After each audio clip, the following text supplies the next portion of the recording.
नमस्कार दोस्तों, स्वागत है आपका हमारे यूट्यूब चैनल औसत ज्ञान में। दोस्तों आज हम कक्षा 9th के जो है लोकतांत्रिक राजनीति का अध्याय 3 जिसका नाम है चुनावी राजनीति उसको करेंगे। दोस्तों हमने इसकी चैप्टर की वीडियो ऑलरेडी डाल चुके हैं, लेकिन ये जो वीडियो है इसमें हम इस चैप्टर के जो है महत्वपूर्ण बातों पर अध्ययन करेंगे और ये शॉर्ट वीडियो है, इसलिए वीडियो को पूरा देखिएगा। अगर आप हमारे चैनल पर नए हैं तो चैनल को सब्सक्राइब एवं लाइक करना ना भूलें। चलिए स्टार्ट करते हैं। चुनावी राजनीति यानी कि ये जो चैप्टर है उसमें हम पढ़ेंगे कि जो हमारा चुनाव होता है उसमें क्या-क्या प्रक्रिया है चुनाव की, उसके बारे में पढ़ेंगे। तो चलिए स्टार्ट करते हैं। इसमें याद रखने योग्य बातें, लोकतंत्र, जो लोकतंत्र है एक व्यवस्था है, तो लोकतंत्र में जनमत की बहुत अहम भूमिका होती है। उसके आधार पर सरकारों का गठन होता है। लोकतंत्र क्या है? लोकतंत्र जो है ये एक व्यवस्था है जो हमारे हमारे देश में जो है लोकतांत्रिक व्यवस्था है, यानी कि हमारे देश में लोकतंत्र को माना जाता है। तो और यहाँ पर एक है जनमत। जनमत क्या है? जनता का जो मत होता है उसी को कहते हैं जनमत, जो यानी कि वोट। तो लोकतंत्र में जनमत की बहुत ही अहम भूमिका होती है, यानी कि बहुत ही महत्वपूर्ण भूमिका होती है। उसके आधार पर है जो जनता का वोट है, उसी के आधार पर है जो सरकारों का गठन होता है। हमारा जो समाज है उसमें आपको पता है कि जो हर एक 5 साल बाद चुनाव होते हैं, उसमें जो है जो जनता का जिस पार्टी को ज़्यादा वोट जाता है उसका जो है सरकार बनती है। तो इसमें किसकी अहम भूमिका है? इसमें अहम भूमिका तो जनता की। अगर जनता ने जिस पार्टी को कम वोट दिया तो उसकी सरकार नहीं बनी, तो अहम भूमिका किसकी है? जनता की। भारत में जनता प्रत्येक 5 वर्ष अपने प्रतिनिधि चुनती है। और आपको पता होगा कि भारत में जो जनता है, यानी कि हमारे देश में हर एक 5 वर्ष बाद चुनाव होती है। चाहे वो एमएलए का चुनाव हो, एमपी का चुनाव हो या फिर मुख्यमंत्री या फिर प्रधानमंत्री का चुनाव हो। जो नीति निर्माण का कार्य करती है, जो हम प्रतिनिधि चुनते हैं, वो जो है हमारे जो जहाँ विधायक जहाँ हमारा कानून बनता है वहाँ जाके वही नीति निर्माण का कार्य करते हैं। यानी कि हमारे देश में आगे विकास के लिए क्या हमारे जो है हम भलाई के लिए क्या-क्या कदम उठाए जाएँ, वो जो है हमारे द्वारा चुने हुए प्रतिनिधि ही करती है। हर 5 साल के बाद आम चुनाव, और हर एक 5 साल में जो चुनाव होते हैं उसको क्या कहते हैं? आम चुनाव। आम चुनाव अगर पूछ लिया जाए कि आम चुनाव किसे कहते हैं, तो हमारे देश में जो हर एक 5 साल बाद चुनाव होता है उसे आम चुनाव कहते हैं। और निश्चित समय से पूर्व, यानी कि जो 5 साल एक निश्चित समय है, लेकिन उससे पूर्व लोकसभा या विधानसभा के भंग हो जाने पर, यानी कि लोकसभा और विधानसभा के भंग हो जाने पर मध्यावधि चुनाव, जो लोकसभा आपको लग रहा हो कि लोकसभा या विधानसभा कैसे भंग हो जाएगी, तो अगर किसी पार्टी में आपसी फूट हो और उसके जो विधायक की संख्या है वो कम हो जाए, तो ऐसे में जो है वो अपना बहुमत साबित नहीं कर पाती है, जिससे वो जो है वो लोकतंत्र या फिर जो है विधानसभा वो भंग हो जाती है। और ऐसे में फिर से चुनाव कराए जाते हैं जिसे क्या कहते हैं? मध्यावधि चुनाव कहते हैं। और किसी क्षेत्र के सदस्य की मृत्यु अगर हो जाती है और यदि हमारा जो प्रतिनिधि है हमारे क्षेत्र का उसकी मृत्यु हो जाती है या फिर उसने इस्तीफा दे दिया, तो उस खाली जो सीट है उसके लिए जो चुनाव होता है उसको क्या कहते हैं? उपचुनाव कहते हैं। चुनाव के उद्देश्य से देश को अनेक क्षेत्रों में बाँट दिया गया है। इन्हें निर्वाचन क्षेत्र या सीट कहते हैं। भाई हमारा भारत देश इतना बड़ा देश है, तो इसमें ऐसा तो नहीं कि पूरे भारत में सिर्फ़ एक ही प्रतिनिधि चुना जाएगा, तो नहीं, भारत को राज्य में बाँटा गया है। राज्यों को प्रति अनेक क्षेत्रों में बाँट दिया गया है चुनाव की दृष्टि से। जैसे कि किसी राज्य में को टोटल 40 सीटें हैं, किसी में 87 सीटें हैं, किसी में 10 सीटें हैं, किसी में 20 सीटें हैं। तो इस प्रकार चुनाव के उद्देश्य से देश को अनेक क्षेत्रों में बाँट दिया गया, जिसे क्या कहते हैं? निर्वाचन क्षेत्र कहते हैं या फिर सीट कहते हैं। लोकसभा में कुल 543 सीटें हैं और लोकसभा जो है उसमें अगर कुल कितनी सीटें हैं? 543 सीटें हैं। अनुसूचित जातियों के लिए, जो अनुसूचित जातियाँ होती हैं उनके लिए जो है 89 और अनुसूचित जनजातियों के लिए 41 सीटें आरक्षित की गई। यानी कि 543 सीटें होती हैं, लेकिन उसमें जो है 89 सीटें अनुसूचित जनजातियों के लिए और 41 सीटें अनुसूचित जातियों के लिए 89 सीटें, 79 सीटें, और जो है अनुसूचित जनजातियों के लिए 41 सीटें आरक्षित की गई हैं, यानी कि जो पिछड़ी जातियाँ हैं। क्षेत्र के अनुसार देश का सबसे बड़ा लोकसभा निर्वाचन क्षेत्र कौन-सा है? लद्दाख है। जो हमारे क्षेत्रफल के अनुसार जो है, जैसे हमने पढ़ा कि निर्वाचित क्षेत्र जो है उसमें चुनाव की दृष्टि से देश को अनेक क्षेत्रों में बाँट दिया गया है, छोटे-छोटे क्षेत्रों में। लेकिन उसी छोटे-छोटे क्षेत्रों में जो है क्षेत्रफल के अनुसार जो है, वो देश का सबसे बड़ा लोकसभा निर्वाचन क्षेत्र कौन-सा है? लद्दाख है। और सबसे छोटा चांदनी चौक है। मतदान की योग्यता रखने वाले लोगों की सूची को मतदान सूची कहते हैं, यानी कि वोटर लिस्ट कहते हैं जो लोग मतदान की योग्यता रखते हैं, यानी कि मतदान की योग्यता कितने से कितने वर्ष के लोग रखते हैं, 18 वर्ष या उससे ऊपर के लोग जो है मतदान की योग्यता रखते हैं। तो उनकी जो सूची होती है मतदाता सूची कहते हैं। मतदाता क्या होता है? मतदान देने वाला। तो मतदान देने वाली की सूची को क्या कहते हैं? मतदाता सूची कहते हैं, इंग्लिश में वोटर लिस्ट कहते हैं। अब है 18 वर्ष या उससे ऊपर की आयु। हमने अभी बताया कि 18 वर्ष या उससे ऊपर की आयु वाले सभी नागरिकों को वोट डाल सकते हैं, यानी कि मतदान की योग्यता रखते हैं। भारत में चुनाव संपन्न कराने का कार्य निष्पक्ष व स्वतंत्र इकाई करती है। जो भारत में जो चुनाव होते हैं उसका कार्य कौन करती है? निष्पक्ष व स्वतंत्र इकाई करती है, जिसे चुनाव आयोग कहते हैं। यहाँ पर है निष्पक्ष व स्वतंत्र इकाई। क्यों कहा गया? कि वो हमारा चुनाव आयोग है वो जो है निष्पक्ष व स्वतंत्र, यानी कि किसी के अधीन नहीं है वो। अगर उसका रहना ज़रूरी है, अगर वो किसी पार्टी के अधीन रहती, किसी एक मान लिया जाए कि जो चुनाव है मेरी पार्टी का अधीन है, तो अगर चुनाव हुई तो मैं तो यही चाहूँगा कि भाई जो नेता है वो मेरी पार्टी का ही बने। तो ऐसे में मैं क्या कर सकता हूँ, मैं उस चुनाव आयोग को विवश कर सकता हूँ कि वो जो है मेरी पार्टी को ही विजय घोषित करे। तो इस भारत में ऐसा नहीं है, वो जो चुनाव आयोग है उस पे किसी का अधिकार नहीं है, प्रभुत्व नहीं है, वो जो है स्वतंत्र है। तो इस प्रकार जो है हमारे देश में जो चुनाव है वो वास्तविक चुनाव होते हैं। चुनावी नारे। अब ये चुनाव जब आते हैं तो बहुत सारे चुनावी नारे भी होते हैं, जैसे गरीबी हटाओ, इस किसने कहा था? इंदिरा गांधी ने। लोकतंत्र बचाओ, जनता पार्टी ने कहा था। जमीन जीतने वाले को वामपंथी दल।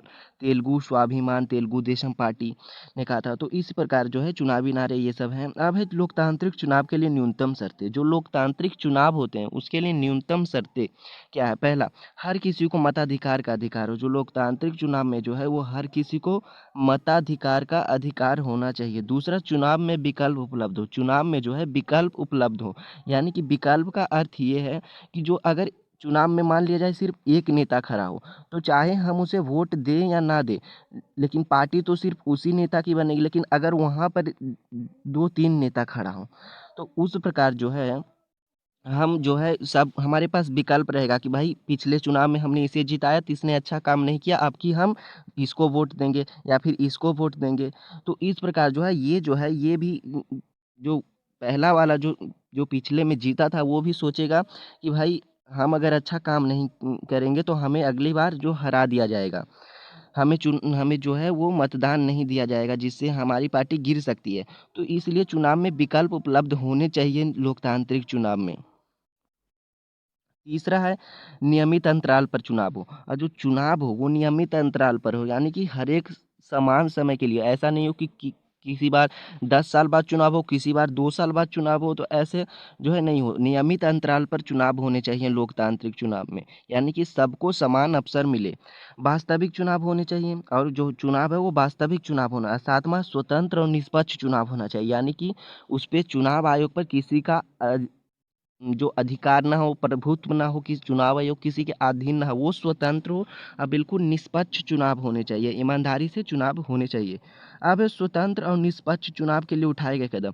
भाई हमने कह दिया स्वतंत्र और निष्पक्ष चुनाव हो, ऐसे में तो स्वतंत्र और निष्पक्ष चुनाव नहीं होगा। उसके लिए सरकार ने क्या क्या कदम उठाए हैं, चुनाव आयोग ने क्या क्या कदम उठाए हैं, वो देखिए। तो चुनाव मतदाता सूची को ठीक से तैयार करना। चुनाव से जो पूर्व है वो जो है मतदाता सूची, यानी कि जो मतदान देने वाले लोगों की सूची है उसको जो है ठीक से तैयार करना। यानी कि ठीक से तैयार करने का मतलब ये है कि अगर मान लिया जाए मतदाता सूची ठीक से तैयार नहीं है, तो एक ही व्यक्ति कई जगह जाके वोट डाल सकता है। तो इस प्रकार जो है सभी को, जो लोग मतदान देने के योग्य हैं उन्हीं की सूची बनाई जाए और जो है वो ठीक से तैयार की जाए। दूसरा, सरकारी मशीनरी के दुरुपयोग का नियंत्रण। अब जो सरकारी मशीनरी है, आजकल जो चुनाव है वो सरकारी मशीनों के द्वारा होती है, जैसे ईवीएम, इलेक्ट्रॉनिक वोटिंग मशीनों के द्वारा होती है। तो ये तो भाई एक मशीन है, उसमें तो हम कोई गड़बड़ी भी कर सकते हैं। हम वोट कैसे देते हैं उसमें? उसमें जो होता है वो बटन पर उस पार्टी का जो है वो चुनाव चिन्ह होता है, जिसको हम दबाते हैं तो हमें लगता है कि ये जो वोट है उसको गई है। लेकिन अगर वो जो मशीनरी है वो जो है उसमें कुछ गड़बड़ी हो, अब मान लिया जाए कि ये इस बटन का दबाया हमने किसी और पार्टी के लिए, उसका जो वोट हो वो किसी और पार्टी को जाए, तो ऐसे में जो है वो चुनाव में जो है वो निष्पक्ष चुनाव नहीं होगा। ऐसे में उस मशीन का दुरुपयोग हो रहा है। तो इस पर रोक, इस पर नियंत्रण हो, इस पर चुनाव आयोग का नियंत्रण हो, ताकि ऐसा ना कर पाए। तीसरा, मतदाताओं के लिए पहचान पत्र और जितने भी मतदाता हैं उनके लिए पहचान पत्र हो। और चौथा, चुनाव याचिकाओं का जल्द निपटारा हो। जो चुनाव के दौरान जो चुनाव से रिलेटेड जो हमारे जो है शिकायत हो उसका जो है जल्द से जल्द निपटारा हो। पाँचवाँ, चुनाव में धन बल के प्रयोग की जाँच और चुनाव में जो है वो धन बल के प्रयोग की भी जाँच होनी चाहिए। ऐसा नहीं हो कि कोई अपने बल से किसी को बेबस करे कि वो हमें ही वोट करे, नहीं तो हम उसको कुछ नुकसान उस पे भी रोक हो, और धन यानी कि पैसे का लोभ देख के वोट भी ना कोई खरीद सके, उस पे भी नियंत्रण हो।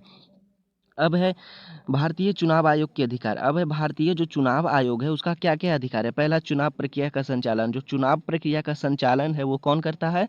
भारतीय चुनाव आयोग ही हमारे यहाँ चुनाव प्रक्रिया का संचालन करते हैं। दूसरा, आदर्श चुनाव आचार संहिता लागू करना तथा उल्लंघन करने वालों को दंडित करना। एक है आदर्श चुनाव आचार संहिता, ये एक नियम है, उसको हमने चैप्टर में पढ़ा था। अगर आपने नहीं पढ़ा है तो चैप्टर को ज़रूर देखें। आदर्श चुनाव आचार संहिता के जो है उसके अंतर्गत कुछ नियम आते हैं, तो उसको चुनाव के दौरान लागू कर देना और उसका जो उल्लंघन करता है, उन नियमों का जो उल्लंघन करता है उसको जो है दंडित करना चुनाव आयोग द्वारा। तीसरा, चुनावों के दौरान सरकार को दिशा निर्देश मानने का आदेश देना। और जो जो चुनाव के दौरान जो है वो जो सरकार है उसको भी जो है वो चुनाव आयोग जो है दिशा निर्देश दे सकता है कि आप ये काम नहीं कर सकते हैं, ये करें, ये करें। तो उसका आदेश भी उसका चुनाव आयोग को जो अधिकार है। चौथा, सरकारी अधिकारियों को अपने अधीन कर चुनावी कामकाज लेना। और जो सरकारी अधिकारी है यानी कि शिक्षक जो हैं और भी बहुत सारे सरकारी अधिकारी, उनको चुनाव के दौरान चुनाव आयोग अपने अधिकार में ले सकता है और उनसे जो है चुनावी कामकाज करा सकता है। पाँचवाँ, जिन मतदान केंद्रों पर चुनाव ढंग से नहीं हुआ, यानी कि जिस मतदान केंद्रों पर चुनाव में कोई धांधली हुई है यानी या फिर कोई आरोप है, ढंग से चुनाव नहीं हुआ, तो वहाँ फिर से दोबारा निष्पक्ष चुनाव कराया जाए, ये चुनाव आयोग का अधिकार है। अब निर्वाचन प्रक्रिया के विभिन्न चरण। जो निर्वाचन प्रक्रिया है या उसके विभिन्न चरण क्या-क्या? पहला, चुनाव की घोषणा। पहला है चुनाव की घोषणा। पहले क्या होता है चुनाव में, जो चुनाव की प्रक्रिया है उसमें क्या होता है? पहले होता है चुनाव की घोषणा करती है चुनाव आयोग की इस तारीख से चुनाव स्टार्ट होंगे।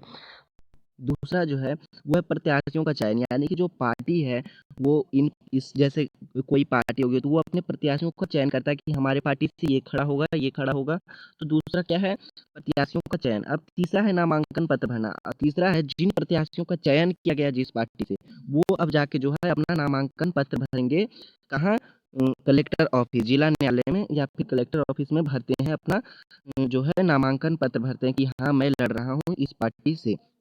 चौथा क्या है? चुनाव चिन्हों का आवंटन। और चौथा जो है वो जो पार्टी है अपने चुनाव चिन्ह क्या है जिस पर लोग जो अपना वोट दे सके, जिसका उसका चुनाव चिन्ह का जो है वो बाँटती है, आवंटन करती है। पाँचवाँ है चुनावी घोषणा पत्र जारी करना। और चुनाव होने से पहले सभी पार्टियाँ घोषणा पत्र जारी करती है कि मैं अगर चुनाव में मेरी सरकार बनती है तो मैं आपके लिए ये करूँगा, ये करूँगा। तो वो जो पाँचवाँ जो है वो लोग अपना क्या करते हैं, चुनावी घोषणा पत्र जारी करते हैं। उसके बाद क्या करते हैं? उसके बाद चुनाव अभियान चलाया जाता है, उसके बाद वो लोग अपना प्रचार-प्रसार करते हैं अपने चुनाव के लिए। तो छठा है चुनाव अभियान वो लोग चलाते हैं। सातवाँ क्या है? मतदान। अब सातवाँ प्रक्रिया क्या है? जब चुनाव अभियान पूरा हो जाता है, जैसे अभी चुनाव आयोग हमने चुनाव अभियान अपना पूरा कर दिया। अब उसके बाद तो मतदान होती है। मतदान जब हो गई तो उसके बाद मतों की गणना होती है, यानी कि कितने मत किसको पड़े। तो मती की गणना होने के बाद फिर होती है परिणाम का घोषणा। जो लास्ट है उसमें परिणाम की घोषणा हो जाती है कि किस पार्टी को सबसे ज़्यादा वोट मिले हैं, उसके आधार पर जो है उसकी सरकार बनती है। तो दोस्तों हमारा यहाँ पर चैप्टर खत्म हो गया है, और अगर आपको कुछ इसमें समझ नहीं आया तो हमारे कमेंट बॉक्स में ज़रूर लिखें, हम उसका अगली वीडियो में समाधान करेंगे। तो चलिए, अगर आपको अच्छा लगा हो तो आप इसको लाइक और सब्सक्राइब ज़रूर करें। Thank you.